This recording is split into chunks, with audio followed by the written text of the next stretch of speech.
Hi, everybody, and welcome to the Cultural Studies podcast. My name is Toby Miller, and my guest today is Richard Butsch. and Prof. Butch. It's really a pleasure to meet you. I've been reading your work for over 25 years and am an avid reader and have learnt much from it. So it's really a privilege to have you with us here Thank you. today. And I'd like to start by my standard question, which is to inquire what's currently dynamizing, impeding, troubling, preoccupying, interesting you. What's going on right now? Well, personally, I'm enjoying retirement. I continue my research and writing and hope to continue that as long as my brain works. Uh, I I have a wonderful wife who has been also an incredible companion as well as critic, and uh, I've thanked her sincerely in my books because she's been a very valuable reader and editor. Um, I have a son who is a lawyer in DC who I'm very proud of, and he's done some wonderful work. He's now working on election law, election rights, voting rights. Uh, so those are all positives, and my health is very good given my age, and I'm pleased about that. And uh, the downside is that I've lost some longtime friends who've gone before me, so to speak. I used to be the younger one in my crowd. Now I'm the older one in my crowd. Yeah. Uh, but there's a song. I guess it's kind of a semi-country song. Old friend, you can't make old friends, and so that's the sad part about it. Yeah. Yeah. So anyway, that's where that stands. But to get back to the topic here, I'm relatively deep into my new book, which I call "The Importance of the Social," inspired by various people, including C. Wright Mills, Peter Berger, and Thomas Luckman, and William I. Thomas. I'm it's essentially something that grew out of my years of teaching the introduction to sociology, as well as carrying over the tendencies I had in the past in my other work. My tendencies to look at context, my tendencies to do compare and contrast, and so that keeps me my mind active and working and trying to, what should I say, improve the product. Well, I mean, those writers did really important work. I'm thinking of the sociological imagination by Mills and the social construction of reality and so on by the others, and Thomas as an even earlier contributor. And that's mostly what we would think of in the US context as the Poltoid tradition in sociology. Yeah. And it's the one that really asks the important questions, I think. Yes, I think so.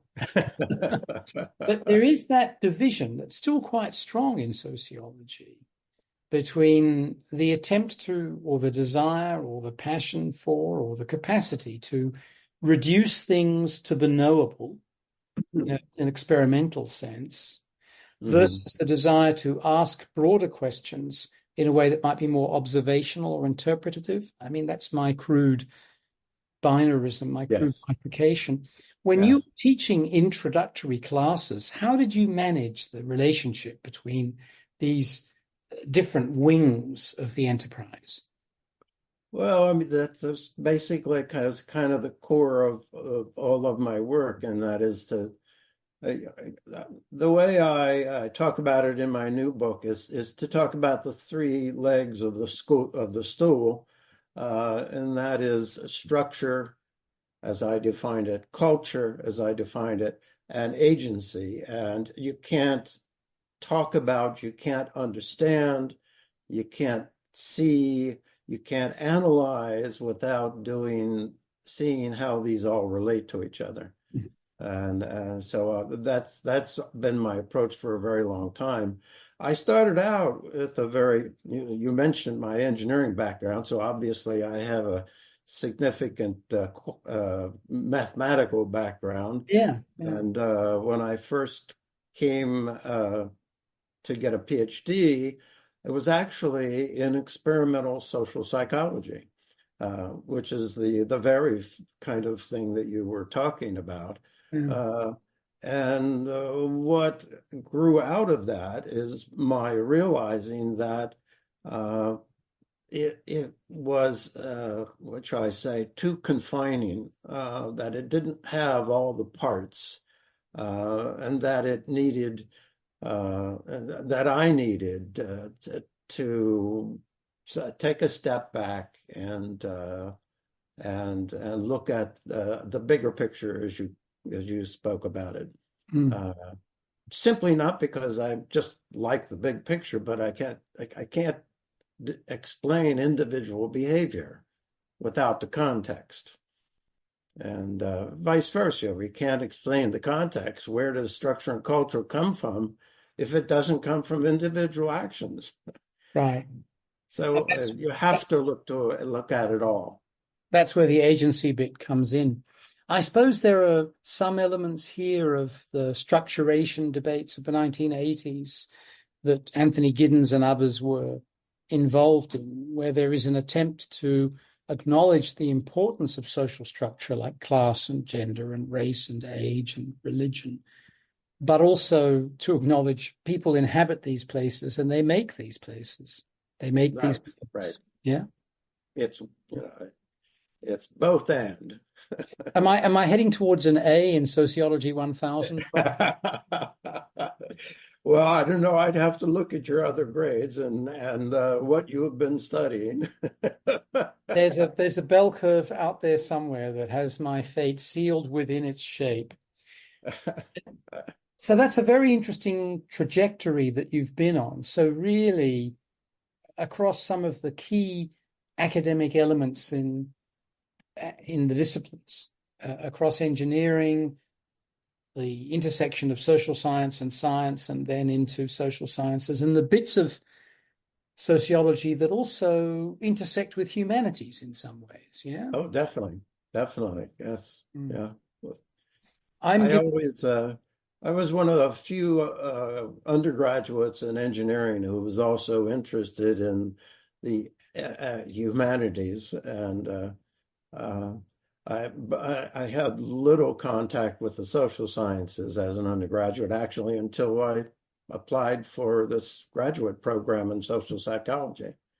And I got a great deal out of that program. But then I moved on to other things, even while I was in the program. So I think it's wonderful that you're reflecting on all those years teaching introductory sociology in the current book project. I can't wait to read and learn from it. I guess the area that you're perhaps best known for, and where I know your work best, is in the books you've written about the history and contemporaneity of audiences.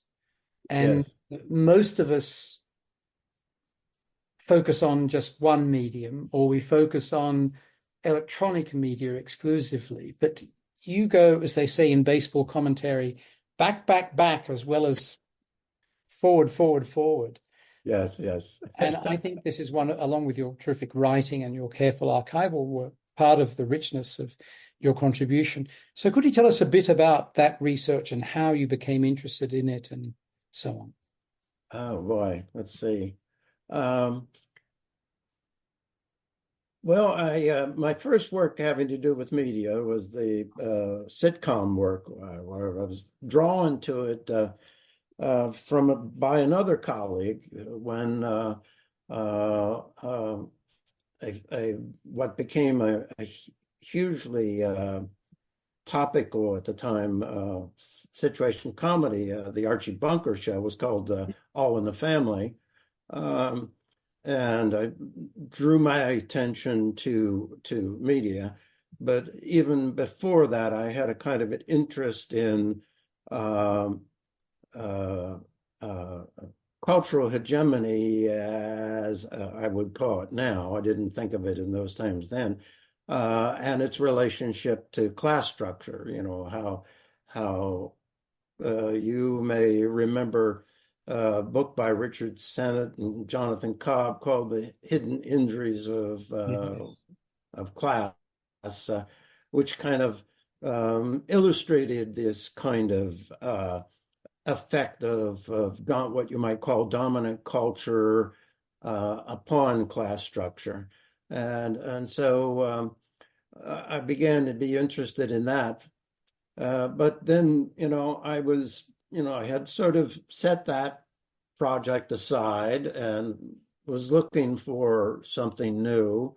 I was, first of all, um, um, friends with and parts of study groups with a new generation of what we call the new social history.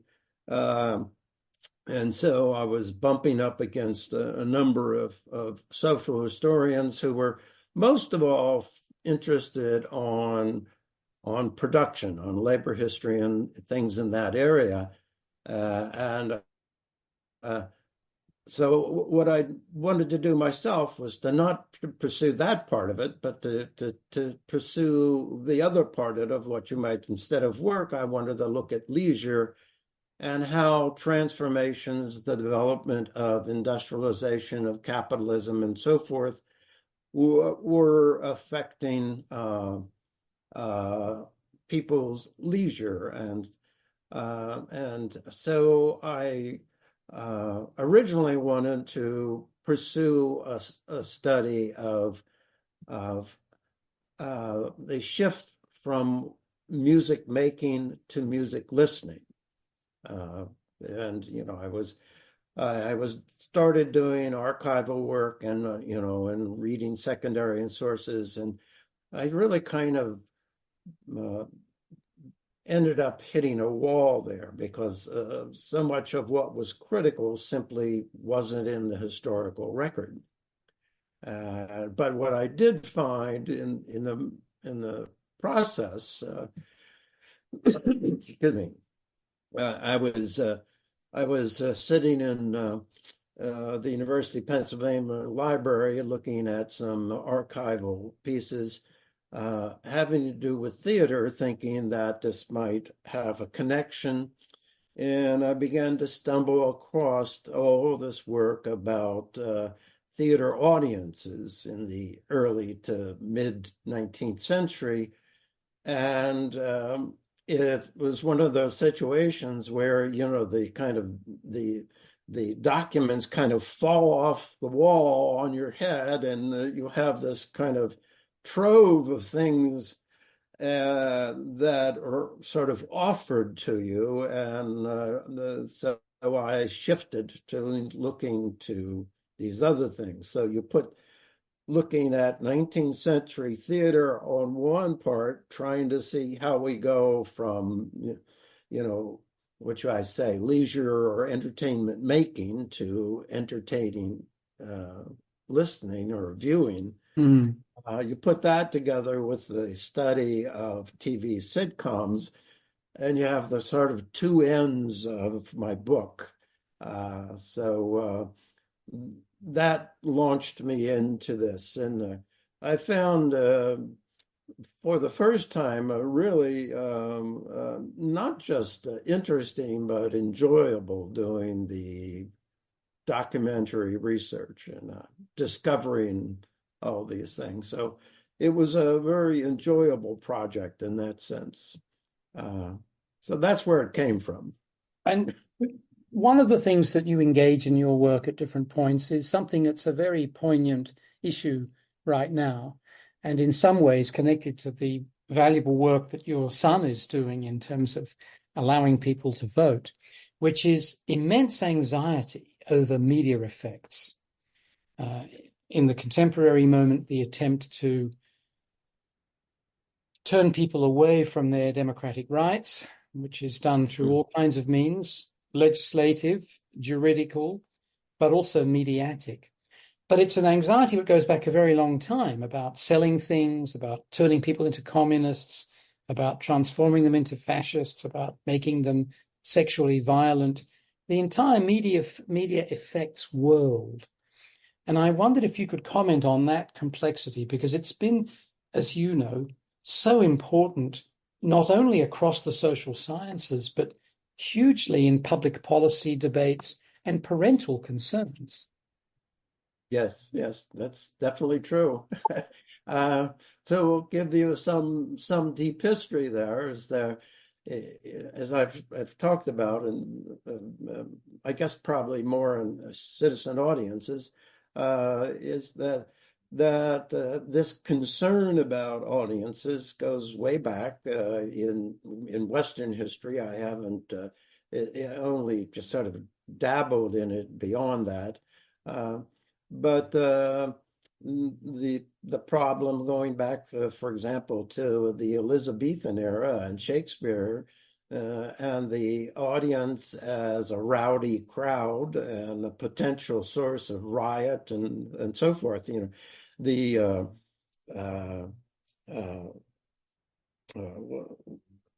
the Riot Act in England was originally created exactly for that purpose, to stand up on the stage and to read the Riot Act to the audience before they began to shoot them. And that was I think in the early 19th century. I'm not sure about the dates, but throughout this history of audiences, what we see is the characterization of audiences in these ways. And we went from that kind of concept of audiences as crowds and mobs and rioters and so forth, which at that time is focused on the audience that's defined as the working class audience or the peasant audience. And if you look at other areas, for example, earlier Chinese entertainments, street entertainments, and so forth, you know, the same kind of thing with the peasant audience. And then the media effects work was that the popular discourse was mostly focused on the problematic working class viewer who allegedly had sat there and is so vulnerable to easy manipulation and so forth.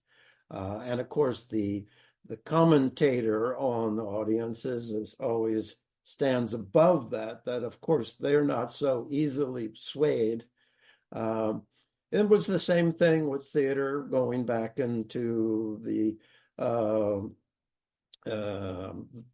Commonwealth, and shortly before that, where Protestant sects were happy or content with people reading the text of a play, but were violently opposed to performances on stage for fear of the audience's vulnerability. So in other words, there's a consistent class theme through this whole thing.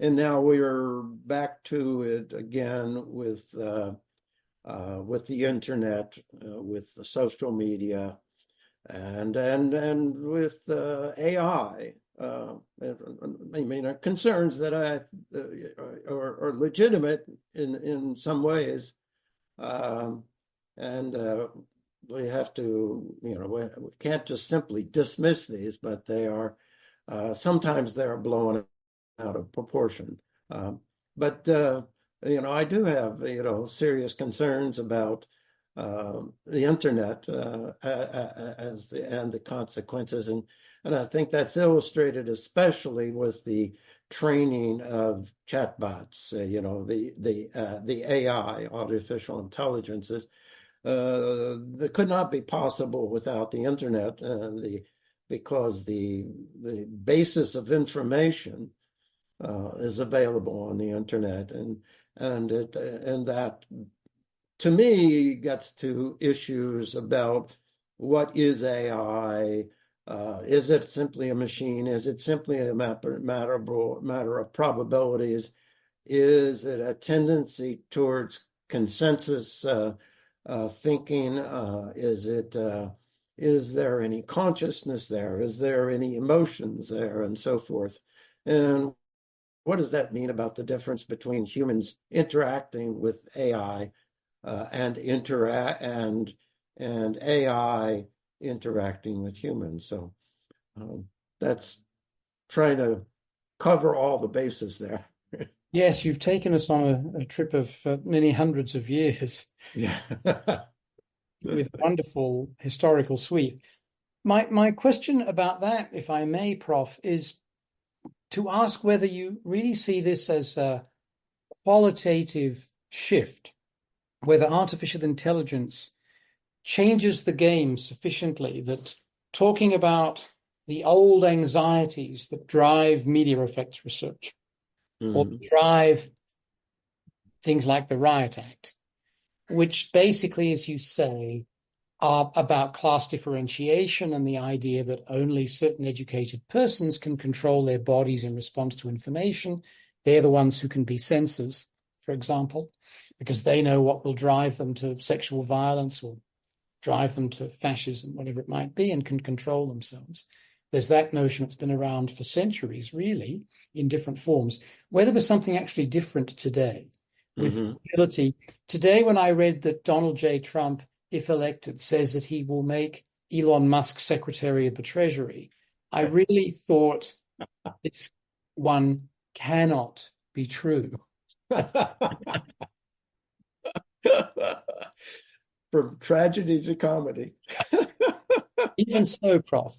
But do you think we're actually in some sort of massive transformational moment where people's consciousness is being massively affected by the way in which quickly and cheaply credible looking but false information is produced?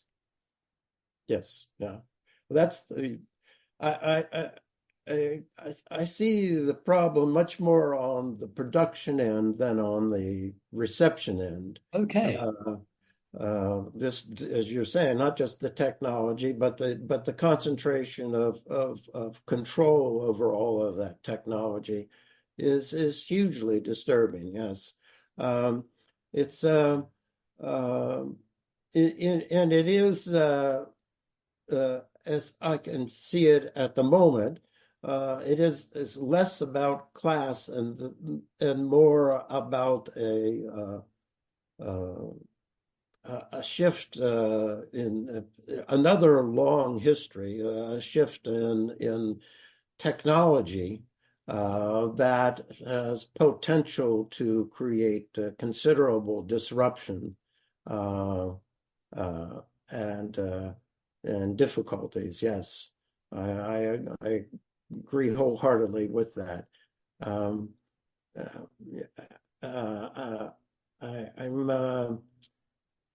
a little unclear about where this is all going, but and I'm reluctant to discount human agency in this picture because the way I've always talked about media and the effect, the power of media has been in terms of two things. I mean, if you try to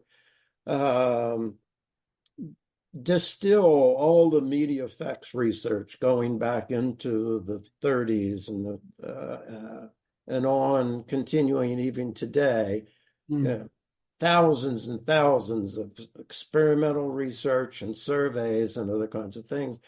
the thing that stands out more than any other factor is repetition. And that's at the core of what we have here. It's not that there is fake information out there, falsehoods out there. It's about the proportion of information that is fake and false. And so you need to go back to W.I. Thomas again. If people define a situation as real, it's real in its consequences. And if more people are continually bombarded with false information, then that's going to be the reality upon which they act. And then you combine that with a whole range of non-media related stresses and anxieties that we're experiencing in the world today. First of all, economic dislocations, the deindustrialization of the Rust Belt as being one example, but there's similar things like this all around the world. In China, for example, the industrialization, the shifting of 250 million peasants out of peasant villages and into high-rise apartment buildings in brand new cities. That's a huge, huge change in people's lives. It happened years ago in England, and first of all, with the beginnings of industrialization, but then the deindustrialization that occurred after the war, and cultural studies grew up out of those dislocations and the consequent changes in popular culture and the resistance to popular pop culture from the top down. So I think that those kinds of stresses and strains, certainly in the United States at this present time, play a very big part in the reception of some kinds of ideas that are anti-establishment. And so I think that these are really difficult times, and it's hard to portend where it's all going as we're all waiting for an election coming up. And who's going to be our new Secretary of the Treasury? You're laughing, I'm grimacing, but we're both, I think, feeling the same thing. Oh, my. I guess the thing that is dramatic for me is that if I cast my mind back to the real Bobby Kennedy's presidential campaign in 1968, not the bear killer, heroin addict, philanderer. His father, as far as we know, was only one of those that we have today. My mind is cast back to someone who, along with having been a vicious red baiter, really was transformed into a deeply progressive person, and not just on the war in Vietnam, but as you know, as well as do I, if not better, on social issues and inequalities that are systematic via class and race in the United States. Right. And I think back on those days, and then on the anti-war phenomena more generally, and how terms like anti-establishment and freedom of speech, freedom of expression, criticism of the media for being mendacious, this was our province, this was our story, this was the left. And then I thrust myself forward to January 6, 2021. And I think, what if that had happened when Nixon won in 72, although it's so clear, right? But what if that happened when Gore won and then lost in 2000? What if that had been the left engaging in popular resistance, dressing up oddly, screaming about there being a deep state and taking over Congress? Would I have felt as violated as I did on January 6, 2020? because the politics of spectacle has shifted radically from where I thought it was, the new social movements, to somewhere else. Right. Yes, it's a big difference. Well, all of the strategies, all the tactics of the civil rights movement and the progressive left of the late 1960s were all borrowed by the right over the last, let's say, 10 to 20 years. Demonstrations and so forth, all those things that the left thought were the key tools. The one, perhaps you might say, the one difference that I see that's is fairly clear is that in January 6th, they brought guns. Yes, no, we wouldn't have brought guns, but we'd have dressed up the same way. And Yes. I guess the other thing is I find myself rooting for the FBI and the CIA. Ironic, isn't it? Perhaps hypocritical. And I'm out for, people with affiliations with Russia. Yeah. So it is an Orwellian world where yesterday's Yes. enemy becomes today's ally and vice versa. Right. I mean, really interesting to me. However, that's not what I dragged you along or invited you along to discuss. It just emerges, I think, from some concerns in common.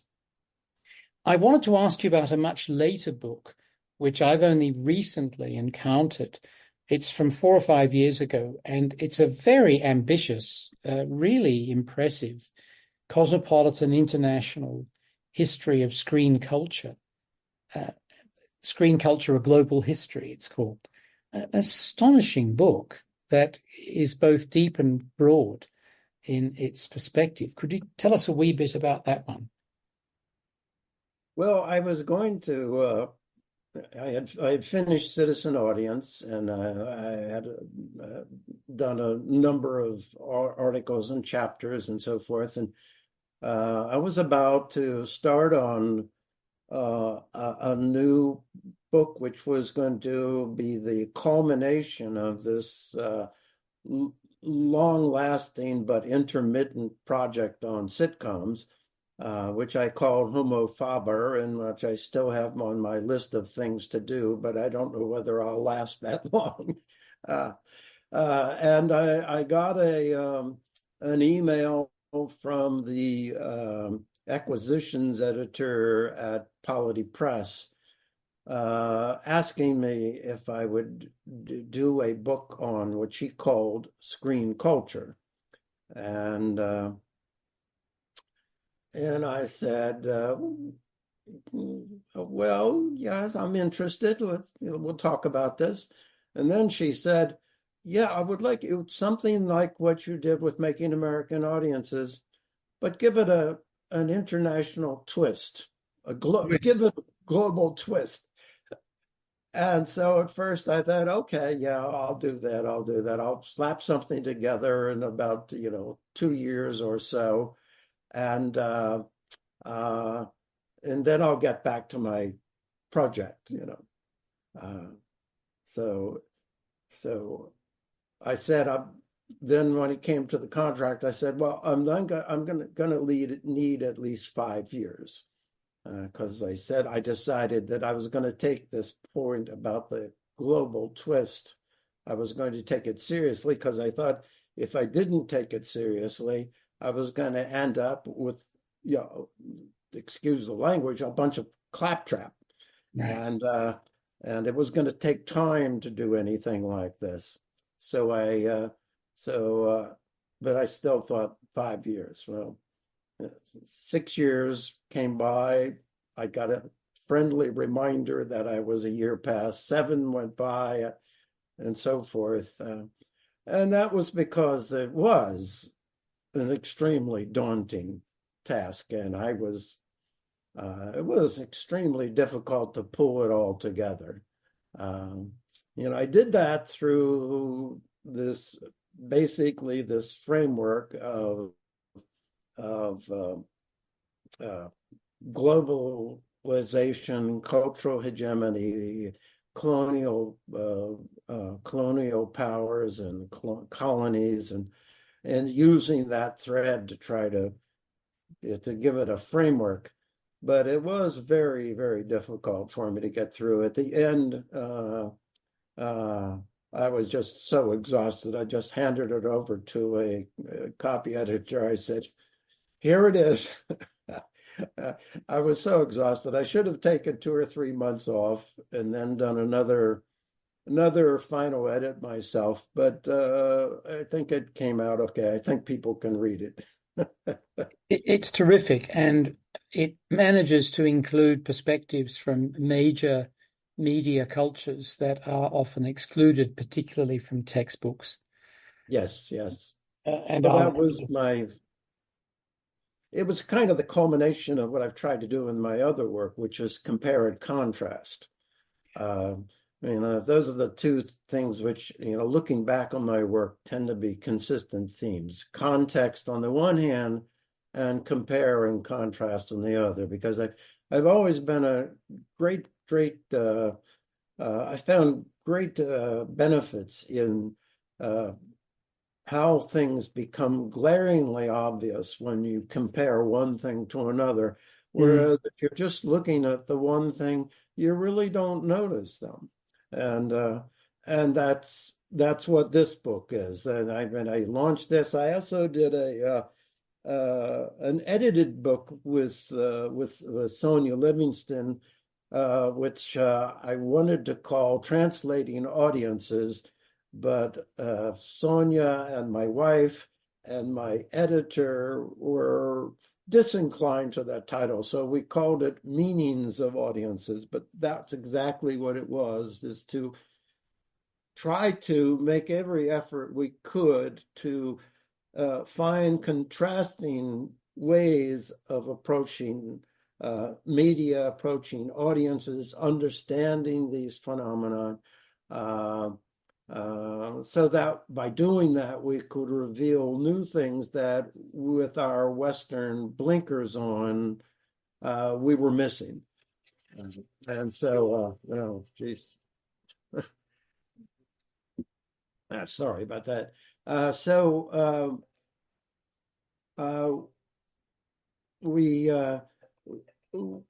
We partially accomplished that, and I feel like I made good headway with the Screen Cultures book, but I find that is really an essential tool for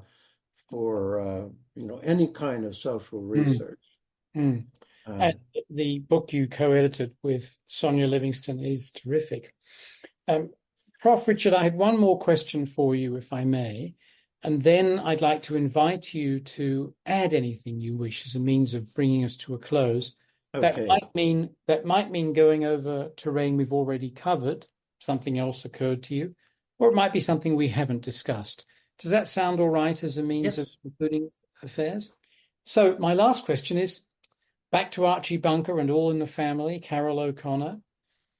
Of course, I have to say, borrowed, shall we say, from a British version of bigotry. Yes, right.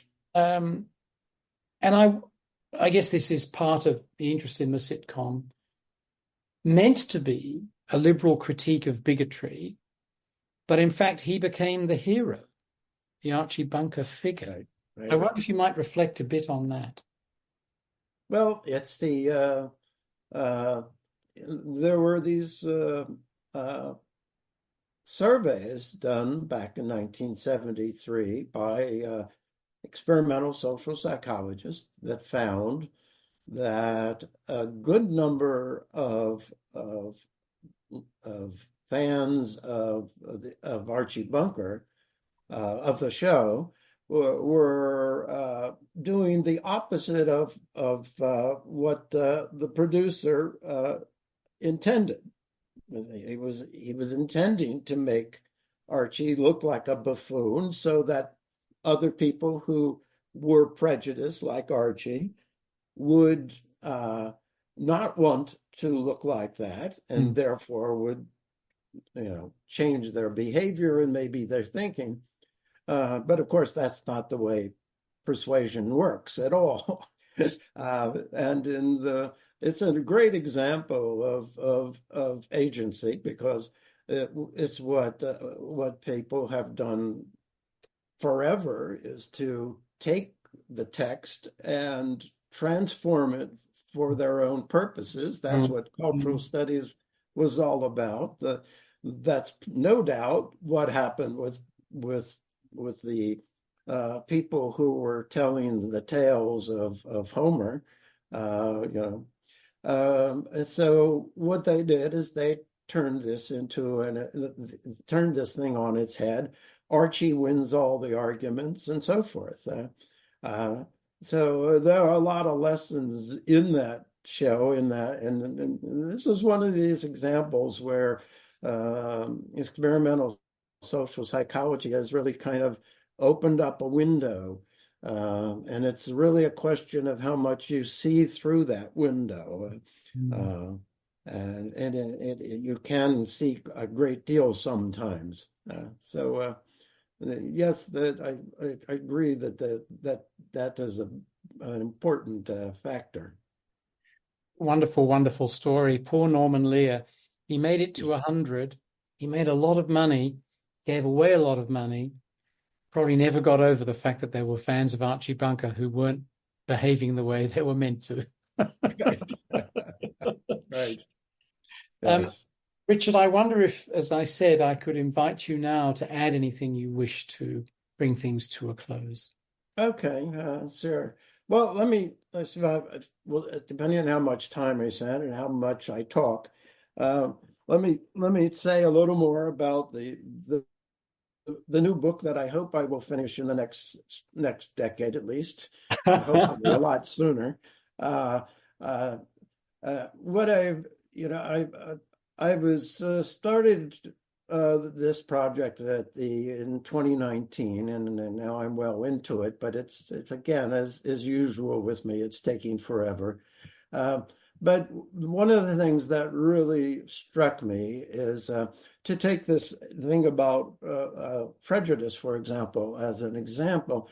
The way in which in the United States, especially, we've framed this issue of race has been psychologically. It's been in terms of, these people have sort of the wrong ideas in their head, and if we want to put an end to discriminations and to advocate, improve equality, we need to change these minds.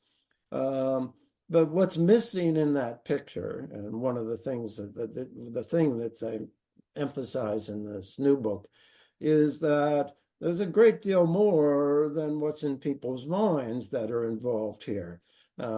Once this inequality is established, then what we see is that very establishment, that very institutionalization, the structure and culture have sedimented in them unequal treatment. And this is not a matter of this guy, Archie, who has these, what you might say, distorted ideas about other people. But it has to do with the world in which Archie lives, the world in which his adversaries, we might call, live, and how those constraints, the constraints of lower income, the constraints of different kinds of education, the constraints of different religious beliefs that push and pull people into certain kinds of behaviors rather than other kinds of behaviors. So that, in other words, I'm move away from this to emphasize how structure and culture provide the context, and in the terms of analyzing class, for example. What I'm doing in the new book is to say, let's let's try to move away from defining class in terms of placing individuals into this box or that box. Because among other things, what that means is that you think that they're fixed in that box.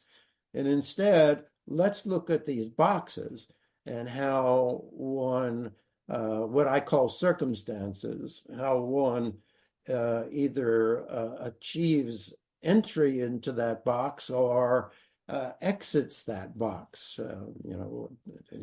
If you have don't have a 4-year college degree and you're having difficulty finding an occupation where you don't have any special skills, but you need to support your family, then how do you deal with that? So I try to think of class then not as a characteristic of the individual, but as a characteristic of the structure and the culture situation within which they find themselves. And similarly, in talking about race, about that we're missing the really important thing. Well, certainly prejudice and an intentional discrimination is an important factor and injurious both personally as well as financially. What we are missing is how the social structure, once you have inequality between blacks and whites, let us say, so that there's a much larger proportion, 25% of Americans who identify as black live in poverty, or at least some part of in any given moment, not throughout their whole lives, whereas only 10% of those who identify as white are living below the poverty line in any given moment. What's the consequence of that? That by itself says that the one group is going to have more difficulty getting a sound education, developing saleable skills than the other group. It's all proportional. It's all probabilistic, but it has a huge impact, and it's present every minute of every day. How well does one get good sleep? How well is one housed? How well is one health? How well is one fed so when you go to school you can pay attention? How well funded is the school, and so forth? And those things are a constant every minute of every day of people's lives, and it affects everybody, but it affects one group disproportionately than the other group. Even if we erased all kinds of prejudicial ideas, we eliminated individualistic discrimination and banished, although we've tried, banished institutional intentional discrimination. There's still going to be these things there. You go into a bank to get a mortgage and forget about whether you're black, white, yellow, or multicolored, or whatever you are. If the information about your finances on the piece of paper says to the bank that you're not a good prospect for paying back this loan, or the place you want to buy a house is not going to likely increase in value, but decrease in value, you're not going to get that loan. And it's, in other words, what I'm saying here is that this element of class within race is at least as important as the actual face-on intentional discrimination. I think that's very movingly and effectively put, and I really take the point. I'm glad you made those additional remarks. So, as I said at the beginning, Prof, I've been a fan of your work for a very long time, and having the chance to meet you, albeit virtually, has been a real privilege. Thank you for being with us. Likewise here.